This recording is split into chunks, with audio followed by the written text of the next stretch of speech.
नमस्कार दोस्तों, स्वागत है आपका आपके अपने YouTube चैनल पर। तो दोस्तों, रीट शिक्षक पात्रता परीक्षा 2025 है, जिसके लिए अब अंतिम 5 से 7 दिन का ही समय दोस्तों आपके पास बचा हुआ है। आप 5 दिन ही मान के चलिए बचे हुए हैं। तो ऐसे में सभी छात्रों की आई होप अच्छे से तैयारी होगी, लेकिन फिर भी कुछ छात्र हैं दोस्तों जो यहाँ पर कमेंट कर रहे थे कि सर तुक्का लगाने को स्ट्रेटजी क्या है, किस प्रकार से हम तुक्का लगा सकते हैं, उसकी कुछ ट्रिक बताएं जिससे कि दोस्तों आपकी 20 से 25 नंबर बढ़ जाएंगे। जी हाँ दोस्तों, ये मैं पर्सनल एक्सपीरियंस के तौर पर बता रहा हूँ। और इसके अलावा आपको किन किन चीज़ों का ध्यान रखना है। ओएमआर शीट भरते समय कोई गलती नहीं करनी है। अगर आप ओएमआर शीट में गलती करते हो तो आपके 5 नंबर कट होते हैं। तो पूरी जानकारी आपको शुरू मिल जाएगी दोस्तों। एक तो ओएमआर शीट को लेकर बात करेंगे, साथ में तुक्का लगाने को लेकर भी हम बात करने वाले हैं कि तुक्का लगाने के लिए बेस्ट ट्रिक क्या रहेंगी, किस प्रकार से आप अपने नंबर बढ़ा सकते हैं। देखिए, इसमें पास होने के लिए आप सबको पता है कितने नंबर लाने हैं। जनरल कैटेगरी से 90 अंक लाने हैं और बाकी कैटेगरी से आपको जो नंबर लाने हैं वो आपको 83 अंक लाने हैं। और अन्य जो विकलांग वगैरह है उनको 60, 75 इस प्रकार से नंबर लाने हैं। तो 150 नंबर का पेपर होगा। देखिए, पेपर का लेवल कैसा आएगा ये किसी को नहीं पता है। हालांकि लेवल फर्स्ट का जो पेपर है वो लेवल सेकंड से तो काफ़ी सरल आता है, और लेवल सेकंड का थोड़ा सा मीडियम पेपर रहता है। और वो बोर्ड डिसाइड करेगा किस प्रकार का पेपर बनाता है। लेकिन आपको दोस्तों किस प्रकार से स्ट्रेटजी अपनानी है पेपर को हल करते समय, समय का कैसे ध्यान रखना है, क्योंकि इसमें समय आपके लिए काफ़ी ज़रूरी होता है। आपको समय भी बचाना होता है। लास्ट में आपको कठिन जो टफ सब्जेक्ट है वो आपको लास्ट में हल करने हैं। सबसे पहले आपको क्या करना है दोस्तों, देखिए जैसे ही आप एग्जाम देने जाओगे कुछ इस प्रकार से आपके सामने ओएमआर शीट होगी। तो ओएमआर शीट में एक तो यहाँ पर आपको अपना नाम भर देना है। मैं यहाँ पर सैंपल पेपर आपके सामने लाया हूँ। अगर आपका जो नाम है, जो आधार कार्ड में नाम है या फिर जो आपके फॉर्म में नाम है वही नाम बनना है। अगर 2 अक्षर का है तो 2 अक्षर बनना है, 3 अक्षर का है तो आपको यहाँ पर 3 में बनना है। जैसे कि कुछ स्टूडेंट जैसे लगाते हैं आपका राज सिंह कुमार इस प्रकार से, तो वो आपको इसमें एक गैप दे के भरना है दोस्तों इस प्रकार से। और उसके अलावा यहाँ पर उसी प्रकार से ठीक आपको नीचे उनके दोस्तों कॉलम भर देने हैं। पहले मैं वो नंबर बताया था, उसके बाद आपको तुक्का को लेकर भी ट्रिक बताऊंगा।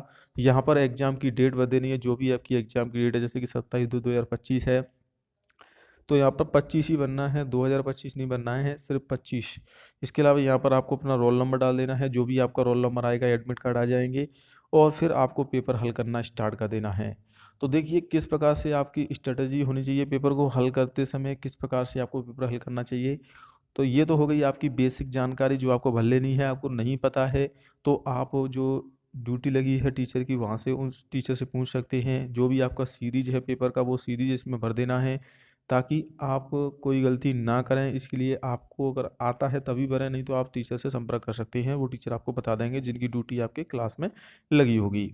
अब बात कर लेते हैं दोस्तों कि ये तो हो गई चलिए ओएमआर शीट को जो है बेसिक डिटेल भरने के बाद, इसके बाद आपको पेपर हल करना स्टार्ट करना है। तो देखिए 150 क्वेश्चन आएंगे। 150 क्वेश्चन में थे आपके दोस्तों 30-30 के हिसाब से इसमें रहता है वेटेज। 30 नंबर की आपकी साइकोलॉजी आएगी, 30 नंबर की भाषा फर्स्ट, 30 नंबर की इसमें आपकी दोस्तों भाषा सेकंड। और बाकी आपका यहाँ पर अगर आप लेवल फर्स्ट वाले हैं तो 30 नंबर की ईवीएस और 30 नंबर का मैथ आएगा। अगर आप लेवल 2 में एसएसटी हैं तो 60 नंबर की एसएसटी आएगी। अगर आप लेवल 2 से साइंस मैथ वाले तो साइंस मैथ आएगा यहाँ पर 60 नंबर का। यानी कि टोटल आपका दोस्तों पेपर 150 नंबर का होता है। तो ये तो आप सबको पता होगा। अब आपको पेपर हल कैसे करना है। देखिए, पेपर हल करते समय सबसे पहले आपको उन्हीं क्वेश्चनों के आंसर देने हैं जो आपको आते हैं। जी हाँ दोस्तों, जैसे कि 150 नंबर का पेपर है तो पहले आप पूरा पेपर यहाँ पर हल करें एक साथ। पहले आप साइकोलॉजी के जितने भी क्वेश्चन आपसे आ रहे हैं वो हल कर लें। उसके बाद हिंदी, उसके बाद आपकी जो भी भाषा सेकंड है वो, उसके बाद आपका अगर साइंस मैथ वाले तो साइंस मैथ के क्वेश्चन। तो पहले आपको 150 से जितने भी क्वेश्चन आते हैं वो आप पहले हल कर लें। उसके बाद दोस्तों जो क्वेश्चन नहीं आ रहे हैं उनको फिर आपको फिर दोबारा से एक जो है एक बार फिर से पेपर हल करना है। तो हो सकता है कि कुछ क्वेश्चनों के आंसर आपको बाद में याद आ जाएं, तो वो उस प्रकार से आप कर सकते हैं। तो पहले आपको वही क्वेश्चन करने हैं जो आपको आते हैं, और इसके अलावा पहले वही सब्जेक्ट आप चूज करें जो आपको अच्छे से आपको परफेक्ट आता है। यानी कि सरल सब्जेक्ट आपको लेना है। अगर आप शुरुआत में ही कठिन सब्जेक्ट करोगे तो उसके चक्कर में आपका समय भी निकल जाएगा। उस मान लीजिए आपने डायरेक्ट जाते ही, किसी छात्र को मैथ नहीं आता उसने डायरेक्ट मैथ करना स्टार्ट कर दिया, तो वहाँ पर आपका समय काफ़ी वेस्ट हो जाएगा। इसके चक्कर में आपको जो क्वेश्चन आते हैं वो भी आप भूल जाओगे। तो इसका ध्यान रखें, आपको पहले सरल सब्जेक्ट करनी है जैसे कि मुझे पहले पासिंग मार्क लाने हैं। उसके बाद आपको क्या करना है दोस्तों, देखिए क्वेश्चन जो पूछे जाते हैं दोस्तों रीट में, वो 3 प्रकार के क्वेश्चन आते हैं। एक तो दोस्तों ऐसे आते हैं जिनमें आपको ABCD ये ऑप्शन देखने को मिलेंगे। और ई ऑप्शन का भी विशेष तौर पर ध्यान रखना है, कोई भी विकल्प आपको खाली नहीं छोड़ना है, या तो आप उसमें आंसर दीजिए या फिर उसमें तुक्का लगाइए। जहाँ तक है दोस्तों, आपको ऑप्शन ई भरना ही नहीं है, क्योंकि आप तो उसमें या तो या को सही आंसर दें या फिर तुक्का लगा सकते हैं। देखिए एक चीज़ मैं आपको बताता हूँ, कुछ क्वेश्चन ऐसे आते हैं जिनमें दोस्तों ए बी सी डी और इसमें उपरोक्त तो सभी का ऑप्शन आता है और आपको वो क्वेश्चन नहीं आ रहा है, तो 90% संभावना है कि उपरोक्त तो सभी डी वाला ऑप्शन सही होगा। अगर आपको आता है मान लीजिए उसमें कि इसमें उपरोक्त तो सभी नहीं है, तो आप उसमें वही विकल्प भरें जो आपको आता है। अगर नहीं आता है तो 90% संभावना रहती है कि ऑप्शन नंबर डी इसमें सही होता है। इसमें कन्फ्यूज वाले कुछ क्वेश्चन होते हैं, आपको लगता है नहीं उपरोक्त तो सभी नहीं हो सकता, लेकिन उसमें उपरोक्त तो सभी होने की संभावना ज़्यादा रहती है। तो एक तो इस चीज़ का भी ध्यान रखें, ये भी एक तुक्का लगाने की बेस्ट ट्रिक रहती है। इसके अलावा दोस्तों पेपर को हल करते समय कुछ क्वेश्चन ऐसे आते हैं आपके सामने कि आपको ए बी सी डी, जी हाँ दोस्तों, 4 विकल्प हैं जिसमें से आप कंफर्म हो जाते हैं कि इसमें ए नहीं है और इसमें डी नहीं है, बी और सी में आप कंफ्यूज होती हैं। तो आपको बता दूं, इसमें बी और सी वाले ऑप्शन में सी वाला ऑप्शन सबसे ज़्यादा सही होने की संभावना रहती है। अगर आप यहाँ पर तुक्का लगाते हैं तो दोस्तों ए और डी में तुक्का लगाने की कम कोशिश करें, ए और डी वाले ऑप्शन बहुत कम सही होते हैं। सबसे ज़्यादा जो जो एग्जामिनर आंसर देता है वो या तो बी ऑप्शन में देता है या फिर सी ऑप्शन में देता है, डी ऑप्शन में तो बहुत ही कम आंसर होते हैं। तो अगर आप तुक्का लगाएं तो बी और सी पर ज़्यादा तुक्का लगाएं। बाकी आप अपने दिमाग से भी कुछ क्वेश्चन हल कर सकते हैं। कभी कभी क्या होता है कि छात्र दो दो जो है ऑप्शन में डाउट हो जाते हैं, दो ऑप्शन तो उनके क्लियर हो जाते हैं कि इसमें दो ऑप्शन नहीं है, तो उसमें बी और सी ही लगाने की कोशिश करें। बी और सी की संभावना सबसे ज़्यादा रहती है। अगर आप पिछली आंसर की भी देखोगे दोस्तों, तो तकरीबन 150 में से आपके 60 क्वेश्चन तो ऐसे होते हैं जिनके बी और सी ऑप्शन होते हैं। जी हाँ दोस्तों, 60 से 70 क्वेश्चनों के आंसर बी और सी होते हैं और ज़्यादा इससे ऊपर कट जाते हैं। तो बी और सी वाले जो ऑप्शन है में ये ट्रिक आप भी फॉलो करें जब आपको क्वेश्चन का आंसर नहीं आता। मैं ये नहीं बोल रहा हूँ कि आप कभी लगाने, पहले आपको जो आते हैं वो कर लेने, उसके बाद आपको नहीं आता है तो फिर आप ये उसी ऑप्शन पर जा सकते हैं। बाकी ओएमआर शीट भरते समय देखिए आपको एक 5वां विकल्प भी आएगा इस प्रकार से।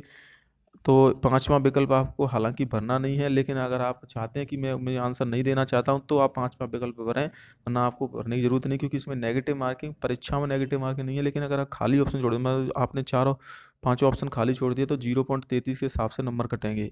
अब कुछ छात्र क्या करते हैं दोस्तों, वो पेपर हल करते हैं, प्रश्न हल करने के साथ में ही ओएमआर शीट भरती हैं, तो ये आप ना करें मेरे हिसाब से। बाकी आप पर डिपेंड करता है कि कैसे आप ओएमआर शीट भरती हैं, इससे आपका समय वेस्ट होता है।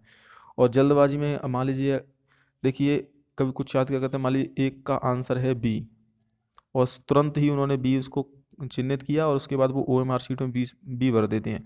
लेकिन बाद में वो ऑप्शन और पढ़ते हैं तो बोलते हैं अरे नहीं इसमें तो सी होना चाहिए था।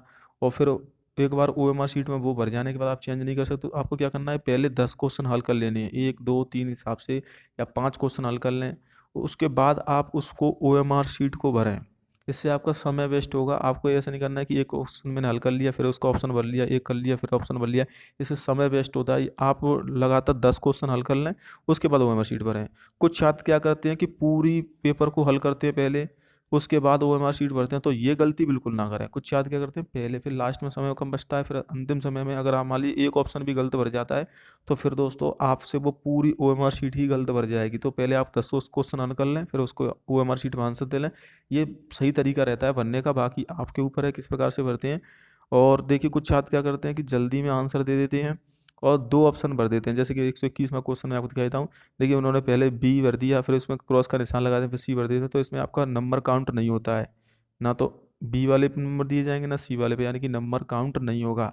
एक विकल्प ही भरना होता है। अगर आप डबल भर देते हो, आपको बाद में याद आता है कि नहीं इसमें बी नहीं सी है, मुझसे गलत भर गया, तो वो नंबर काउंट नहीं होंगे। और एक कुछ चीज़ मैं आपको बताता हूँ कि ओएमआर शीट में अगर आप रोल नंबर गलत भरते हो तो दोस्तों 5 नंबर कट होंगे आपके। तो रोल नंबर आपको सही से भरना है, जिस नंबर है उसी के नीचे गोला करना है। इस प्रकार से आप जो है रोल नंबर भरें।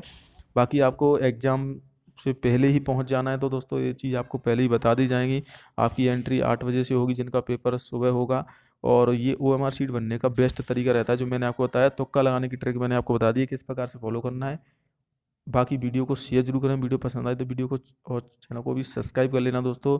और भी कोई डाउट है तो मुझे कमेंट करके बता सकते हैं दोस्तों। अगर आप ये स्ट्रेटजी अपनाओगे तो 20 से 25 नंबर आपके आसानी से बढ़ जाएंगे, क्योंकि पेपर के लेवल ज़्यादा टफ नहीं आता है। अगर आप थोड़ा सा भी दिमाग लगाते हो तो उस क्वेश्चन में ही उसका आंसर छिपा रहता है।